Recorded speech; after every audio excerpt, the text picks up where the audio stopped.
Donc on vous a invité aujourd'hui parce que on est le 18 septembre et qu'il y a une séance du Conseil de la métro aujourd'hui pour choisir, on espère, une direction stable. Et en fait, justement, on a des inquiétudes là-dessus, étant donné la situation. Pas tellement pour que ça soit un tel ou un autre qui soit président, etc., mais pour les politiques qui doivent être mises en œuvre. Et nous, on pense qu'il y a une très très grande urgence à agir fortement dans un certain nombre de domaines, et dans le domaine qui nous intéresse, dans le domaine de la politique des transports. Ça pour plusieurs raisons qu'on va développer, mais parce qu'il y a, de notre point de vue, urgence climatique, urgence sanitaire, urgence sociale. Et cette urgence qu'on signalait depuis longtemps, elle est encore plus soulignée par la crise du Covid qu'on a traversée et qu'on continue de traverser. La preuve, j'ai du mal à parler. Donc oui, cette crise, à notre sens, elle souligne encore plus fort qu'on a besoin d'aller vite et loin dans les politiques publiques menées pour essayer notamment de limiter les risques de crise climatique, dont la crise Covid est, à notre sens, un avertissement. Alors il y a de plus en plus de villes qui décident de mettre en œuvre des politiques volontaristes dans ce domaine, donc on vous en parlera tout de suite après. Nous, on est inquiets que le blocage politique qu'il y a à Grenoble ne permette pas d'avancer dans ce domaine, alors que les électeurs ont exprimé, nous semble-t-il, un point de vue assez marqué sur ce qu'il y a lieu de mettre en place. Alors je ne développe pas plus puisque les interventions vont porter sur tout ça. Moi, donc voilà. Alors, ce qui se passe, alors le collectif, lui, il existe depuis 5 ans maintenant, et donc en prévision des municipales, nous nous étions dit, c'est important, on va questionner les listes en présence sur la vision qu'ils ont de la gratuité, est-ce qu'elles veulent ou non le mettre à son programme, comment ça se passe. Donc on avait envoyé un questionnaire aux listes candidates dans les principales villes de la métropole. Et on a reçu des réponses. Alors tout ça, ça s'est passé évidemment avant l'épisode du confinement et tout ça. Donc ça, on le rend vraiment public que depuis récemment. Alors ce qui était intéressant, c'est que, bon, il y a 17 listes qui ont répondu à notre questionnaire. Ces listes, elles proviennent de 10 communes de l'agglomération, et ces communes représentent de l'ordre de 320 000 habitants sur 450 000 que représente l'agglomération. Donc c'est quand même un poids important. Et sur ces 17 listes qui ont répondu, 13 se sont prononcées pour la gratuité totale ou pour une gratuité partielle comme étape pour aller vers la gratuité totale. Et 4 se sont prononcées pour une gratuité partielle. Et point qui va derrière, c'est que 12 listes disent que pour le financement, il faut aller à une augmentation du versement mobilité. Voilà. Et ça, déjà en soi, c'est intéressant parce que sa réponse montre qu'il y a une plus grande compréhension des enjeux sociaux, environnementaux et sanitaires qui sont portés par les questions de mobilité. Et en plus, l'idée que la gratuité est un moyen important pour changer les habitudes de transport. Concernant le financement, il y a aussi la perception qu'il est normal que les entreprises contribuent plus au financement, vu qu'une part importante des transports a lien avec l'activité économique, soit pour le transport des salariés, mais aussi parce que la congestion est négative, mais aussi parce que l'organisation du territoire telle qu'elle est, elle répond aux grandes entreprises telles qu'elles sont organisées sur la métropole. Après, et c'est pour ça que on a choisi ce jour d'aujourd'hui, c'est que si on fait une analyse au niveau des forces politiques représentées à la métropole, nous trouvons qu'à Grenoble, Éric Piolle et Olivier Noblecourt, avec leur liste, se sont prononcés comme étant favorables à une gratuité partielle pour aller vers une gratuité totale. À Saint-Martin-d'Air, David Kéros, à Échirol, Renzo Sully se sont déclarés favorables à une gratuité progressive pour aller vers la gratuité totale. À Mélan, Philippe Cardin s'est déclaré favorable à une gratuité partielle. Ça veut dire qu'aujourd'hui, il y a une base solide au sein de la métropole pour pouvoir mettre en débat et pour pouvoir décider de mettre en place une gratuité partielle afin d'expérimenter en vraie grandeur la gratuité totale. Parce que c'est une méthode qui a fait ses preuves. C'est ce qui s'est passé à Dunkerque. À Dunkerque, ils ont commencé par regarder ce que ça donnait en mettant la gratuité les week-ends et en jaugeant de l'effet que ça avait fait, ils sont passés ensuite à la gratuité totale. C'est ce qui se passe, et ce sera développé plus tard, à Montpellier. Donc, évidemment, cette méthode de test en grandeur nature et de transition, c'est assez raisonnable et nous, on trouve que c'est bien. Ce qui est important, c'est qu'on n'est pas dans un point qui est isolé de ce qui se passe au niveau national. De manière assez nouvelle, la question de la gratuité a été portée par de nombreuses listes lors des élections municipales. Et le résultat des municipales fait qu'aujourd'hui, 18 maires se sont déclarés favorables à la gratuité totale ou partielle. Et parmi ces maires, il y a des villes importantes comme Montpellier, Narbonne, Clermont-Ferrand, Bourges, Marseille. Donc on est loin d'être un phénomène qui ne touche que les petites et moyennes villes, comme on avait coutume de le dire. Après, au niveau de l'opinion publique, si on prend l'Observatoire de la mobilité, qui est fait chaque année, en 2018, 38% des personnes interrogées mettaient la gratuité des transports publics en tête des gratuités souhaitées, alors qu'ils étaient 29% en 2016. C'est-à-dire qu'on a une progression de 9% en 2 ans. Et cela s'est vu lors du grand débat qui a eu lieu en début 2019, qui avait été mis en place par le gouvernement suite au mouvement des Gilets jaunes pour répondre à un certain nombre d'interrogations. Et on a vu émerger la proposition de la gratuité de transport public, qui a été beaucoup citée dans les thèmes transition écologique et services publics, et citée des centaines de fois. Donc, sur le court terme, le moyen terme, on va dire depuis 4-5 ans, on voit bien que, parallèlement à la prise de conscience des problèmes climatiques, à la question sociale, il y a un progrès de la gratuité dans la tête des gens. Et évidemment, enfin, il nous semble que la crise sanitaire que nous vivons rend d'autant plus évident cette progression. Voilà. Donc je laisse la parole à Anne-Marie. Bon, il y a certaines choses qui ont été dites par Mariano. Moi, j'interviens plus précisément sur les villes qui sont passées en gratuité soit partielle, soit totale, ou parfois en expérimentation. Donc 18 maires, ils sont favorables. Ça, c'est l'Observatoire des villes en gratuité de qui nous tenons ces données. Ces données, elles datent de début juillet 2020.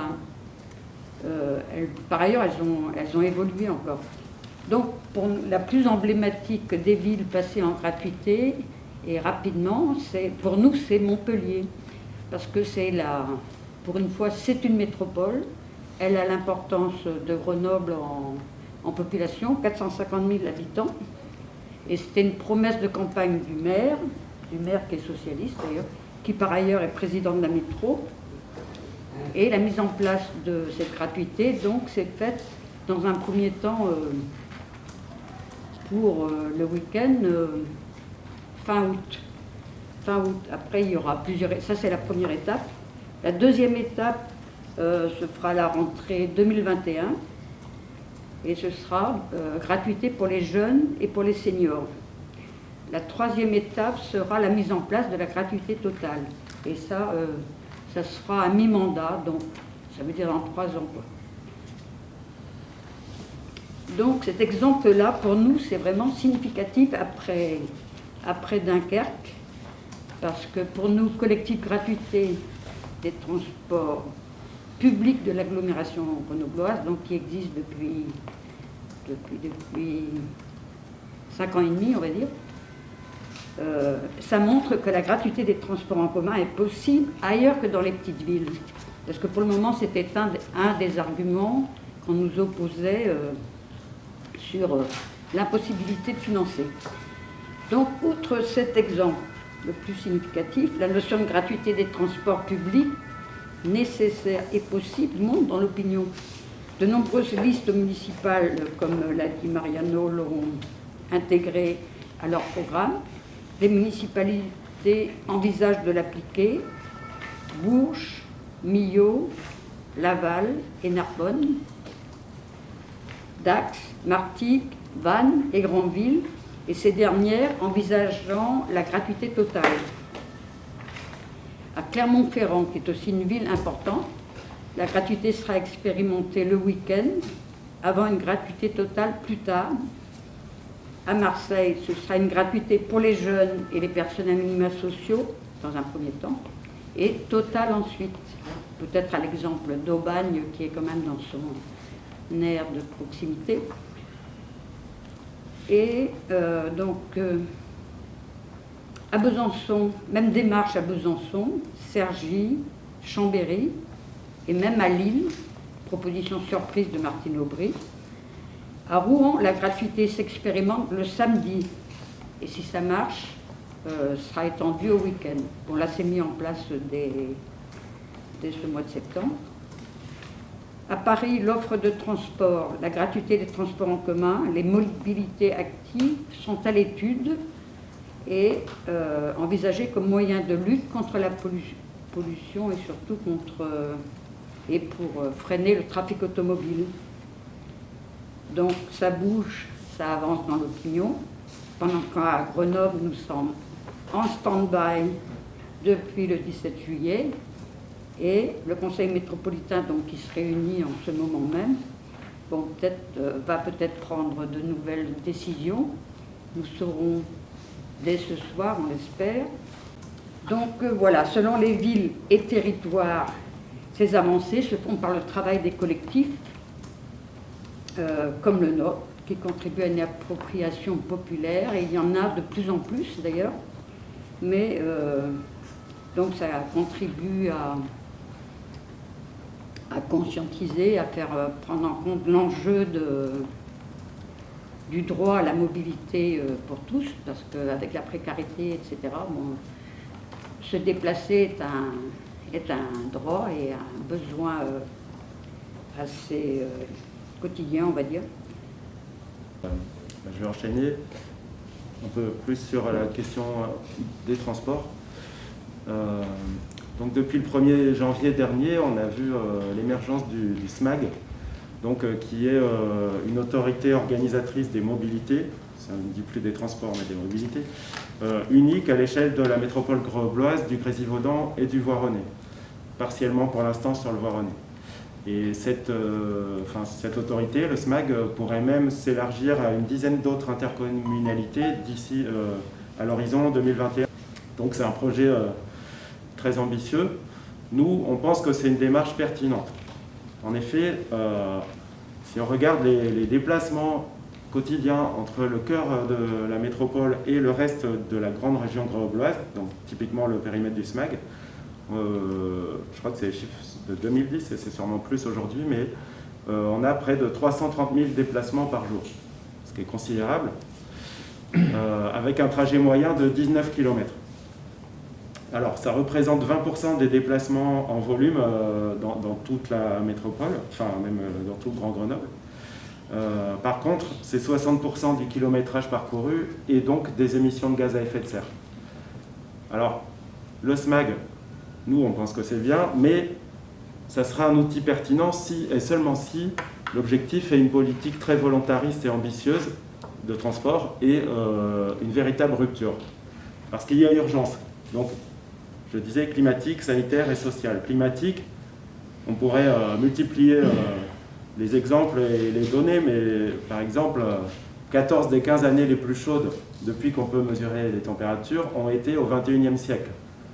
Tous les signaux sont au rouge en termes de vitesse de réchauffement, de fonte des glaces et du permafrost, etc., etc. De fonte de... Oui. Au niveau sanitaire, c'est-à-dire pollution de l'air, on a, selon les études, entre 50 000 et 70 000 morts prématurées chaque année. À comparer au Covid, même si ce n'est pas le même sujet, Covid, on a 30 000 morts cette année. Donc la pollution de l'air, c'est quand même quelque chose de très sérieux. On est d'ailleurs condamné par la Cour de justice de l'Union européenne en octobre 2019 pour dépassement systématique des valeurs limites annuelles d'oxyde d'azote. Quand je dis on, c'est la France, mais qui vise 12 agglomérations, dont celle de Grenoble, qui est régulièrement polluée. Et puis urgence sociale, bien sûr, parce que selon l'INSEE, l'OFCE et puis des rapports de nombreuses ONG et associations, on a des inégalités qui se creusent de plus en plus dans le pays, avec plus de 9 millions de personnes en dessous du seuil de pauvreté, et des inégalités d'ailleurs qui sont particulièrement fortes au sein des métropoles. Le budget transport pour les familles est souvent une vraie difficulté, et on voit bien que ça risque fortement de s'aggraver avec la crise économique qui vient maintenant. Et puis la mobilité, c'est quand même quelque chose qui est très important pour les familles, pour les travailleurs. Justement, pour pouvoir travailler, il faut pouvoir se déplacer très, très souvent. Alors c'est pour ça que nous, on pense qu'il faut aller vite et loin. On est encore très loin de respecter les objectifs de la COP21 en termes d'émissions de gaz à effet de serre, qui ne permettrait pourtant que de limiter la hausse des températures à 1,5 voire 2 degrés. Il faut être bien conscient qu'au-delà de cette limite-là, les risques de choc, alors qu'est-ce que j'entends par choc? Phénomène climatique extrême, sécheresse, montée des eaux, fonte des glaces, agriculture fortement perturbée, c'est-à-dire qu'on se pose aussi des questions sur notre capacité à nourrir l'ensemble de la population terrestre si les températures montent trop haut, et très certainement des phénomènes de migration massive à cause de tout ça. Et donc, au-delà de cette hausse de 2 degrés, les risques de choc sont extrêmement élevés. Et donc, à cet égard, ce que je vous disais tout à l'heure, la crise Covid, qui impacte très très fortement nos sociétés, on le voit aujourd'hui, dans nos modes de vie, mais aussi sur l'économie, etc., elle doit être vue comme un signal d'alarme, un avant-goût des crises climatiques si on ne fait rien. Alors, il y a beaucoup de choses à faire, par exemple dans le logement, dans l'agriculture, etc., mais on pense qu'agir dans le domaine des transports, c'est un des axes essentiels pour réussir. Il faut savoir que le secteur des transports, en France, c'est 31% des émissions de gaz à effet de serre. Et à l'intérieur de ces 31%, dans les émissions des transports, la voiture particulière représente 52% des émissions et les poids lourds 22%. Par contre, le ferroviaire, c'est seulement 1%.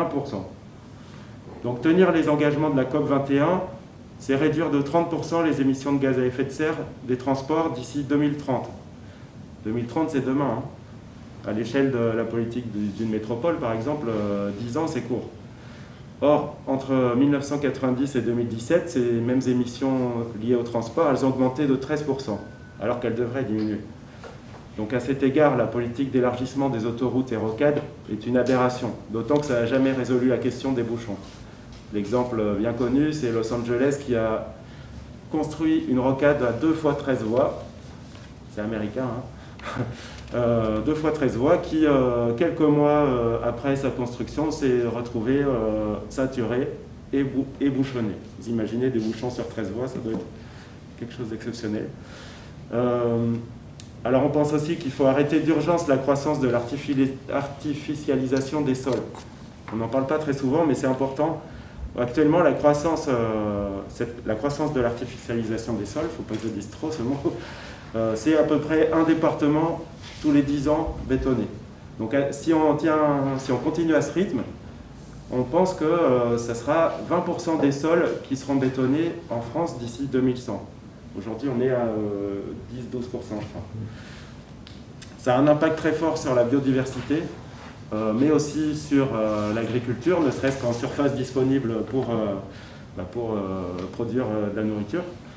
Ça a un impact, on le sait, sur les pics de chaleur. On voit bien que quand il y a la canicule dans les métropoles et les grandes villes, c'est largement pire. Un impact sur le ruissellement des eaux, etc. Or, les infrastructures routières contribuent pour beaucoup à cette croissance. Alors donc, de notre point de vue, dans le domaine des transports, développer le ferroviaire, c'est indispensable. Et on pense qu'il faudrait doubler l'utilisation du ferroviaire d'ici 2030. Alors sur deux aspects. Sur le fret, il ne faut pas l'oublier, le transport de marchandises, il faudrait le doubler. D'ailleurs, c'est l'objectif affiché par le collectif 4F. En fait, ça correspond aux 4 grandes entreprises impliquées sur le fret ferroviaire aujourd'hui qui elles-mêmes disent qu'elles voudraient passer de 9% à 18% des transports de marchandises par train. Il faut savoir que 18%, en fait, c'est la moyenne européenne aujourd'hui. Donc la France est très très en dessous de la moyenne européenne. Un train, c'est à peu près 40 camions 38 tonnes.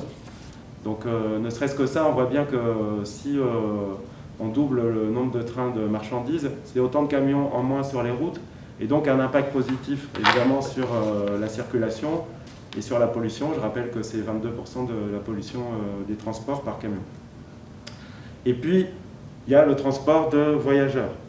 Donc nous, on est tout à fait pour une solution de RER grenoblois.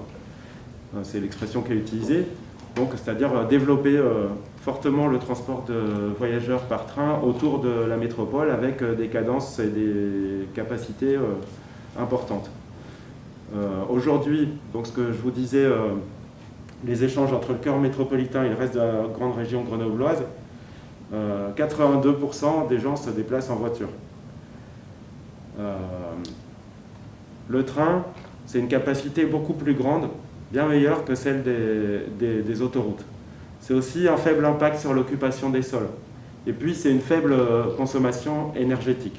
Et sans parler également de la sécurité, c'est beaucoup moins d'accidents.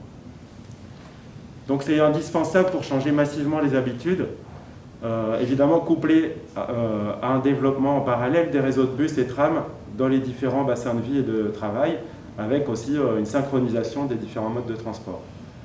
Alors coupler ça à la gratuité, c'est pour nous une solution crédible, efficace et juste socialement. Une augmentation de l'offre, ça ne suffit pas à changer massivement les habitudes, comme l'a expliqué Mariano, mais inversement, la gratuité sans investissement sur le réseau, sans une offre de qualité répondant aux besoins des usagers, ça n'a pas de sens. Donc gratuité et développement du réseau, c'est une mesure d'intérêt général et de justice sociale. Parce que prendre le bus, prendre le tram, prendre le train, ça réduit la pollution, ça réduit les embouteillages, ça améliore la santé, ça réduit les accidents. Et donc, prendre les transports collectifs, ça bénéficie même à ceux et celles qui ne le prennent pas. C'est pour ça que c'est une mesure d'intérêt général et que, du coup, la prise en charge collective de son coût paraît pertinente. Tout comme l'école est d'intérêt général, la santé, c'est d'intérêt général. Voilà. Donc, il faut y mettre les moyens nécessaires. Si c'est une priorité d'intérêt général, on doit y mettre les budgets qu'il faut. Alors, Mariano l'a dit, nous on pense effectivement que les entreprises, et notamment les plus grandes, doivent fortement y contribuer. Parce que tout le phénomène de métropolisation, de concentration des activités sur des grandes agglomérations, c'est quand même au bénéfice des grandes entreprises qui s'y trouvent, et c'est même à leur demande. Donc c'est donc à bon droit que le versement mobilité, qui s'appelait autrefois versement transport, constitue aujourd'hui une part très importante du financement des transports en commun, et qu'à notre sens, il doit être préservé, mais même certainement accru pour financer tous ces projets. Alors, ça c'est notre axe principal, mais il ne faut pas oublier non plus que les pouvoirs publics financent pour une part non négligeable les transports en commun, et que dans l'agglomération grenobloise, on sait que le département a fortement diminué sa participation, mais également la métro. Et ça paraît quand même assez aberrant que dans une période où justement on n'est pas les seuls à dire que c'est une urgence, hein, nos dirigeants également, eh bien on n'en tienne pas la cohérence politique en diminuant les budgets qui y sont consacrés. Donc les pouvoirs publics doivent également mettre des moyens à la hauteur des besoins. Et donc pour ça, pour finir, on a bien évidemment besoin d'une métro en état de marche, avec une majorité claire qui puisse porter cette politique. Et donc moi, je ne me prononce pas justement sur une question de personnes. Nous, ce qui nous inquiète, c'est que les blocages politiques puissent empêcher de mettre en œuvre cette politique. Donc peu importe qui sera président, vice-président, etc.